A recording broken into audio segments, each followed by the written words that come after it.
एकीकडे पुणे पोलिसांकडून छोट्या मोठ्या गुंडांची धिंड काढली जात असताना दुसरीकडे कुख्यात गुंड निलेश घायवळ लंडनला पळून गेल्याची माहिती पोलीस तपासामधून समोर आली आहे। पुण्यातील कोथरूडमध्ये झालेल्या गोळीबार प्रकरणातील कुख्यात गुंड निलेश घायवळवर मकोका कायद्याअंतर्गत कारवाई करण्यात येणार आहे।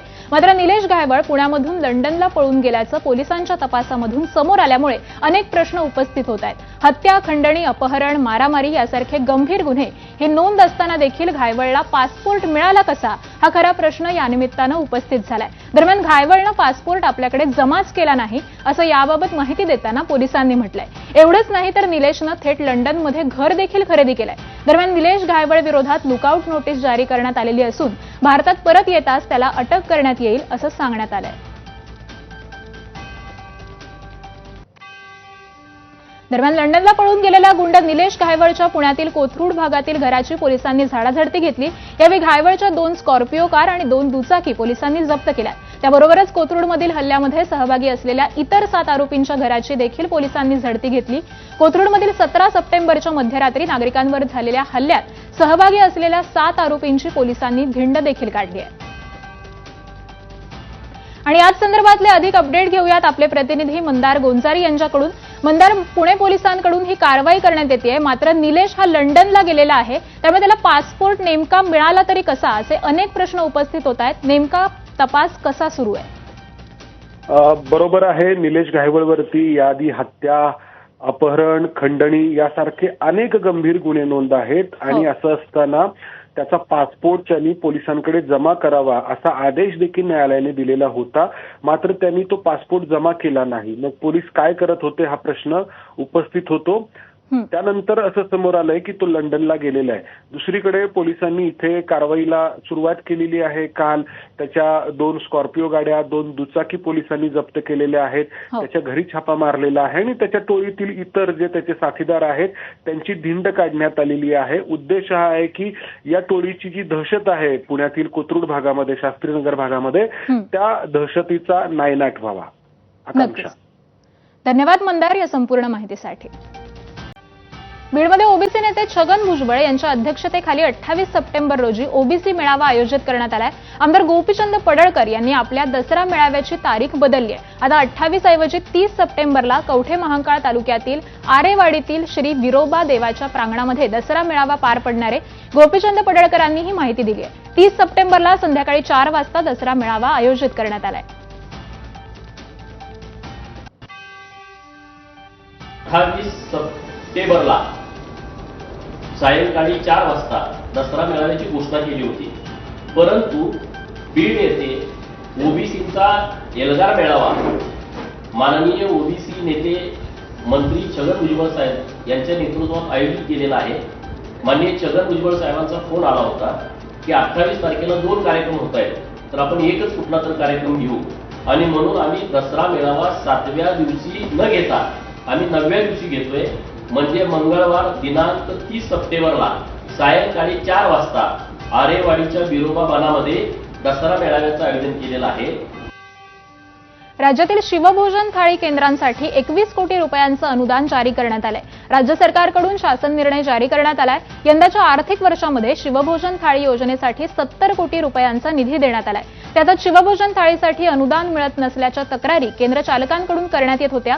त्यावर आज राज्य शासनानं 21 कोटी रुपयांच्या निधीला मंजुरी दिली आहे। त्यामुळे शिवभोजन थाळी केंद्र चालकांना काहीसा दिलासा मिळालाय। परभणी जिल्ह्यात पावसानं पुन्हा एकदा थैमान घातलंय। काल रात्रीपासूनच जिल्ह्यात मुसळधार पाऊस बरसतोय। यामुळे नदी नाल्यांना पुन्हा एकदा पाणी आलंय आणि उरल्या सुरल्या पिकांचीही माती हा पाऊस काय करणार आहे असा प्रश्न निर्माण झालाय। प्रचंड आभाळ आणि पाऊस यामुळे अद्यापही शहरांमध्ये दृश्यमानता कमी आहे। शहरातील विविध रस्त्यांवरती पाणी साचायला सुरुवात झाली आहे आणि याच सगळ्याचा आढावा घेतलाय आमचे प्रतिनिधी पंकज क्षीरसागर यांनी। पाहूयात। हवामान खात्यानं वर्तवलेल्या अंदाजानुसार परभणी जिल्ह्यात काल रात्रीपासून जोरदार पाऊस सुरू आहे। विविध भागांमध्ये हा पाऊस असून विजांच्या गडगडाटासह पाऊस झालाय, ज्यामुळे पुन्हा एकदा ओढे, नदी, नाले तुडुंब भरून वाहत आहेत। जिल्ह्यातील प्रमुख असलेल्या गोदावरी, दुधना आणि पूर्णा या 3ही नद्यांची पाणी पातळी सध्या नियंत्रित असली तरी सुद्धा या नद्यांनाही मोठ्या प्रमाणावर पाणी आलेलं आहे। सातत्यानं पाऊस सुरू आहे, त्यामुळे अगोदरच लाखो हेक्टरवरील पिकं जी आहेत ते त्या पिकांचा चिखल झालेला आहे। पाण्यामध्ये अनेक ठिकाणी पुराच्या पाण्यामुळे लोकांना विस्थापित करण्यात आलेलं आहे, गावामध्ये त्यांना आसरा देण्यात आलेला आहे आणि पुन्हा एकदा परभणी जिल्ह्याला हे धोकादायक पाऊस जो आहे तो सुरू आहे। त्यामुळे नागरिकांनी सतर्क राहण्याचं आवाहन प्रशासनानं केलेलं आहे। प्रशासनानं सर्व अधिकाऱ्यांना मुख्यालयी राहण्याचे आदेश दिलेले आहेत आणि प्रशासन सर्व परिस्थितीवर नियंत्रण ठेवून आहे। पूर्ण परिस्थितीवर या ठिकाणी लक्ष ठेवून प्रशासन आहे आणि एकूणच बघायला गेलं तर परभणी जिल्ह्यातील पिकांचा जो धोका आहे तो पुन्हा एकदा वाढलेला पाहायला मिळत आहे। कॅमेरा पर्सन व्यंकटेशसह पंकज क्षीरसागर, एबीपी माझा, परभणी। लातूर जिल्ह्यात काल रात्री 9 वाजल्यापासूनच अजूनही पावसाचा जोर सुरूच आहे। जिल्ह्यातील 60 महसूल मंडळांमध्ये सर्वत्र पावसानं हजेरी लावली आहे। औसा, किल्लारी, लांबजना, निलंगा, औराद, शहाजानी, लातूर शहर, लातूर ग्रामीण, चाकूर या भागात पावसाचा जोर हा अधिकचा दिसून आलाय। औसा भादा मार्गावरील हळदुर्ग येथील पुलावरून पाणी जात असल्यामुळे वाहतूक ठप्प झाली आहे, तर जिल्ह्यातील अनेक अरुंद पुलांवरून पुराचं पाणी वाहत असल्यामुळे खबरदारीचे उपाय म्हणून अनेक ठिकाणी वाहतूक थांबवण्यात आली आहे। सातत्यानं सुरू असलेल्या पावसामुळे जनजीवनावरती देखील याचा मोठा परिणाम झालाय।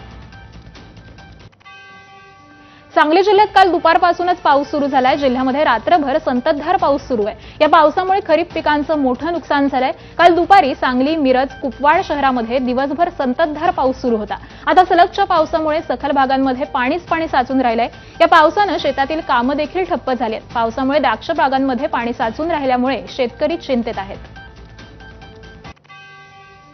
सिंधुदुर्ग जिल्ह्यामध्ये बहुतांश भागात पावसाची संततधार सुरू आहे। आज आणि उद्या सिंधुदुर्ग जिल्ह्याला हवामान विभागानं ऑरेंज अलर्ट जारी केलाय। त्यामुळे जिल्ह्यात मुसळधार ते अतिमुसळधार पाऊस पडण्याची शक्यता वर्तवण्यात आली आहे। तर मच्छीमारांना खोल समुद्रामध्ये मासेमारीसाठी जाऊ नये असं आवाहन प्रशासनानं केलंय। भात पिकाची पडझड होण्याचीही शक्यता आहे। सचिवालय जिमखान्यावरून मंत्रालयातील वरिष्ठ विरुद्ध कनिष्ठ अधिकाऱ्यांमध्ये संघर्ष पेटण्याची शक्यता आहे। राज्याच्या तत्कालीन मुख्य सचिव सुजाता सौनिक या पदावरून पायउतार होतात सचिवालय जिमखान्याच्या नियमांमध्ये बदल करण्याचे प्रयत्न सुरू झालेत। 3 वर्षांची मुदत संपायला 1 दिवस बाकी असताना सोमवारी विशेष सर्वसाधारण सभाही बोलवण्यात आली आहे। सुजाता सौनिक यांनी त्यांच्या कार्यकाळामध्ये ऑगस्ट 2024 मध्ये सर्वसाधारण सभा बोलवत नियमांमध्ये अनेक बदल केले। मात्र सौनिक पायउतार होताच 625 सदस्यांनी बदललेले नियम हे रद्द करण्याची मागणी केली। मात्र काही सदस्यांनी याला आक्षेप घेत विद्यमान मुख्य सचिव राजेश कुमार यांच्याकडे तक्रार केली। सौनिक यांनी केलेले बदल हे कायम राहावे यासाठी उपसचिव आणि त्यापेक्षा वरिष्ठ अधिकाऱ्यांची मागणी आहे, तर बदल रद्द करण्याची मागणी ही कक्षाधिकार आणि त्यापेक्षा कनिष्ठ अधिकाऱ्यांनी केली आहे। महाराष्ट्र राज्य रस्ते विकास महामंडळ म्हणजेच MSRDCच्या कामकाजावर उपमुख्यमंत्री आणि पालकमंत्री एकनाथ शिंदे ठाणे जिल्हा नियोजन समितीच्या बैठकीमध्ये नाराज झाले। ठाणे जिल्ह्यातल्या सगळ्याच लोकप्रतिनिधींनी MSRDC कडून आपली कामं होत नसल्यानं ठाणे जिल्हा नियोजन समितीच्या बैठकीमध्ये तक्रार केलेली होती। ठाणे जिल्ह्यातल्या मुख्य रस्त्यांवरच्या वाहतूक कोंडीवर त्यांनी नाराजी व्यक्त केली होती। स्वतः एकनाथ शिंदे यांच्याकडून देखील भिवंडीतल्या वाहतूक कोंडीच्या तक्रारी आल्यानं तेही MSRDCच्या कामकाजावर नाराज होते। त्यामुळे शिंदे आणि ठाणे जिल्हा नियोजन समितीच्या बैठकीत तातडीनं काही आदेशांची अंमलबजावणी करण्याच्या सूचना दिल्या। ठाणे महापालिकेला पाणी पुरवठा करणाऱ्या स्टेम या सरकारी संस्थेत भ्रष्टाचार सुरू असून संकेत घरत नावाच्या अभियंत्याची अनधिकृतपणे नियुक्ती झाली असल्याची तक्रार ही अनेक लोकप्रतिनिधींनी ठाणे जिल्हा नियोजन समितीच्या बैठकीत केली। त्यानंतर संकेत घरत यांच्याकडून तातडीनं सध्याची जबाबदारी काढून घेण्याचे आदेश हे उपमुख्यमंत्री एकनाथ शिंदेंनी दिले। तसंच संकेत घरत याची आणि स्टेमच्या अभियंतापदी योग्य अधिकाऱ्याची नियुक्ती का झाली नाही याची देखील चौकशी करण्याचे आदेश देण्यात आले। स्थानिक स्वराज्य संस्था निवडणुकीआधी राज्यातील नगरपालिकांसाठी मोठी बातमी आहे। नगरपालिका क्षेत्रातील सांडपाणी प्रक्रियेसाठी राज्याला जागतिक बँकेने 4100 कोटींचा निधी मंजूर केलाय। महाराष्ट्रातील शहरी भागातील सांडपाणी प्रक्रिया आणि पुनर्वापराला गती मिळण्यासाठी मोठी मदत मंजूर झाली आहे। आर्थिक व्यवहार विभागानं जागतिक बँकेकडून मिळणाऱ्या 500 दशलक्ष डॉलर्स म्हणजे सुमारे 4100 कोटींच्या निधीला हिरवा कंदील दाखवलाय आणि या निधीतून राज्यातील सर्व नगरपालिकांमध्ये सांडपाणी प्रक्रिया केंद्र उभारणं, अद्ययावत तंत्रज्ञानाचा वापर करणं आणि शुद्ध पाण्याचा पुनर्वापर करण्यावर भर दिला जाणार आहे। मुंबई महानगर प्रदेशातील मुंबई शहर, उपनगर, ठाणे, पालघर आणि रायगड जिल्ह्यांमध्ये 29 सप्टेंबरला ध्वनिवर्धकांच्या वापरास 1 दिवसाची अतिरिक्त सवलत देण्यात आली आहे। साधारणपणे ध्वनिवर्धकांच्या वापरावर वेळेची बंधनं लागू असतात, मात्र नवरात्र उत्सवाच्या पार्श्वभूमीवर भक्तांच्या भावना लक्षात घेऊन राज्य सरकारनं हा निर्णय घेतलाय। या निर्णयामुळे सप्तमीच्या दिवशी सांस्कृतिक आणि धार्मिक कार्यक्रमांना अडथळा येणार नाही। दरम्यान असं असलं तरी संबंधितांनी ध्वनी प्रदूषणाबाबतचे नियम आणि प्रशासनाच्या सूचनांचं पालन करण्याचं आवाहन देखील करण्यात आलंय। एस नॅपकिन बुके हाऊस तर्फे मानसी सामाजिक संस्थेच्या सौजन्यानं सन्मान सोहळा, कामोठे परिसरातील 14 शाळांच्या मुख्याध्यापकांना नवदुर्गा पुरस्कार प्रदान। एस नॅपकिन बुकचे मोटिवेटर डॉक्टर गोरखनाथ पोळ यांची आयोजनात महत्त्वाची भूमिका। नवरात्रोत्सवानिमित्त सन्मान सोहळ्याचं आयोजन। मुंबईतील परळ भागातील भोईवाडा परिसरामध्ये एका सोन्याच्या दुकानात काही दिवसांपूर्वी चोरी झाली होती। जिंतू चौधरी या व्यक्तीनं ही चोरी केली होती आणि तो फरार झाला होता। या आरोपीचा शोध पोलिसांकडून सुरू होता। या आरोपीला पकडण्यामध्ये अखेर यश आलंय। पोलिसांच्या पथकानं अथक प्रयत्नांनंतर या आरोपीला राजस्थानमधून ताब्यात घेतलंय। नशामुक्त नवी मुंबई अभियानाअंतर्गत पोलिसांची मोठी कारवाई। तब्बल 26,48,00,000 रुपयांचे अंमली पदार्थ पोलिसांकडून नष्ट। तळोजातील शासनमान्य वेस्ट मॅनेजमेंट कंपनीमध्ये हे पदार्थ नष्ट करण्यात आले। याआधी देखील पोलिसांनी या मोहिमेअंतर्गत कारवाया केल्या असून त्यावेळी तब्बल 11 कोटींचे अंमली पदार्थ नष्ट झाले होते। या 3 वर्षांमध्ये नवी मुंबई पोलिसांनी नशामुक्त नवी मुंबई तीव्र केल्यामुळे पोलिसांना चांगलंच यश प्राप्त होतानाचं पाहायला मिळालंय। यामध्ये 1,831 गुन्हे हे आतापर्यंत दाखल करून 2,854 आरोपींना या प्रकरणी अटक करण्यात आली, तर आरोपींकडून एकूण 70 कोटी रुपयांचे अंमली पदार्थ जप्त करण्यात आले।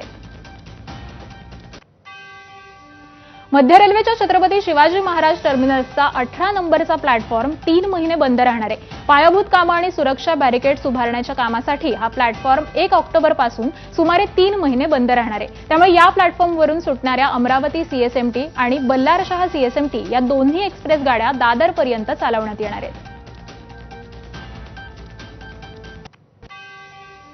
धुळे पोलिसांकडून ड्रग्ज संदर्भात मोठी कारवाई। मोहाडी परिसरातील एमडी ड्रग्जवरती छापेमारी करत तब्बल 17,50,000 रुपयांचा मुद्देमाल जप्त करण्यात पोलिसांना यश। गुप्त मिळालेल्या माहितीच्या आधारे धुळे पोलिसांची मोठी कारवाई। या प्रकरणामध्ये 2 संशयितांना त्यांच्या कारसह पोलिसांनी ताब्यात घेतलंय आणि एवढ्या महागड्या एमडी ड्रग्जचा साठा नेमका कोणाकडे जाणार होता हे अद्यापपर्यंत समजू शकलेलं नाहीये, पण या संदर्भामध्ये पोलीस तपास घेत असल्याची माहिती समोर येतेय। क्षेपणास्त्रात रूपांतरित झालेल्या माणसाचा व्हिडिओ तैवानमधील पिंगटुंग शहरामध्ये आहे। या व्हिडिओ सोशल मीडियावरती व्हायरल होत आहे। एका भरधाव दुचाकीनं कारला धडक दिली आणि त्यानंतर दुचाकीस्वार क्षेपणास्त्रासारखा उडून जातानाचं पाहायला मिळालंय, तर जवळच्याच 2 दुचाकीस्वारांना खाली पाडून तो दूर पडला। अपघातामध्ये एक तरुण गंभीर जखमी झालाय, तर या मिसाईल मॅननं धडक दिलेल्या दुचाकी चालकांना किरकोळ दुखापतही झाली आहे। आंध्र प्रदेशातील गुंटूर इथं उकळत्या दुधाच्या भांड्यामध्ये पडून 17 महिन्यांच्या मुलीचा मृत्यू झालाय। खेळत असताना ती मुलगी दुधाच्या भांड्यात पडली आहे, तर उपचार सुरू असताना दुसऱ्या दिवशी तिचा मृत्यू झालाय। एका शाळेमध्ये सुरक्षा रक्षक म्हणून काम करणारी कृष्णादेवी तिच्या मुलीसोबत स्वयंपाकघरात होती। यावेळी मांजरीच्या मागे मुलगी स्वयंपाकघरात गेली आणि त्यावेळी ती गरम दुधाच्या भांड्यामध्ये पडली। हिमाचल प्रदेशातील बिलासपूर इथं झालेल्या एका अपघाताची घटना सीसीटीव्हीमध्ये कैद झाली आहे। रस्ता ओलांडणाऱ्या एका मुलीला वाचवण्याचा प्रयत्न करताना एक दुचाकीस्वार खाली पडला आणि गंभीर जखमी झाला।